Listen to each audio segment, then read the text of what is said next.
검찰이 울산시장 선거 개입 의혹에 연루된 이진석 청와대 국정상황실장을 재판에 넘겼습니다. 이번 기소로 검찰은 관련 수사를 종결한다고 밝혔습니다. 보도국 연결해 자세한 내용 알아봅니다. 윤솔 기자.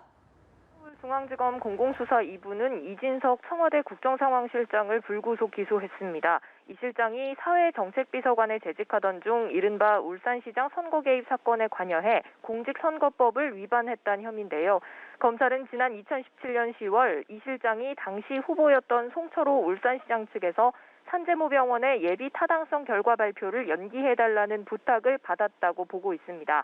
산재모병원 유치는 2018년 지방선거에서 재선을 노리던 김기현 당시 울산시장의 핵심 공약이었습니다. 이 실장이 이듬해 3월 울산 공공병원 관련 내부 정보를 송 시장 측에 제공해 공약을 구체화하는 데 도움을 주고 2달 뒤에는 예타 결과가 나오도록 했다고 검찰은 판단하고 있습니다. 2017년 11월 실질적인 조사가 종료됐지만 선거일에 임박한 2018년 5월 결과를 발표함으로써 영향을 줬다는 겁니다. 울산시장 선거 개입 사건은 지난해 1월 송 시장과 송병기 전 울산시 경제부시장, 한병도 전 정무수석 등 13명을 재판에 넘긴 뒤 1년 3개월 만에 추가 기소가 이뤄진 건데요.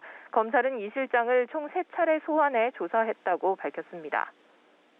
네, 이 울산시장 선거 개입 사건으로 임종석 전 청와대 비서실장 등도 조사를 받았는데요. 이들에 대해서는 검찰이 어떤 결론을 내렸습니까? 네, 검찰은 추가 관련자 31명은 명확한 증거가 부족하다고 보고 재판에 넘기지 않기로 했습니다. 임종석 전 청와대 비서실장과 이광철 민정비서관 등은 지난해 1월 검찰에 소환돼 조사를 받았었는데 무혐의 처분을 했고요. 또 당시 민정수석이던 조국 전 법무부 장관도 증거 불충분으로 기소하지 않았습니다. 이로써 중앙지검은 울산시장 선거 개입 관련 수사를 모두 종결했고 관련 뇌물 의혹 사건 등은 울산지검에 보냈습니다.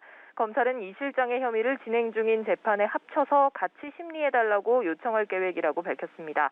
지난해 기소된 송철호 시장 등의 재판은 다음 달 10일 첫 공판기일이 잡혀 있습니다. 지금까지 보도국에서 전해드렸습니다.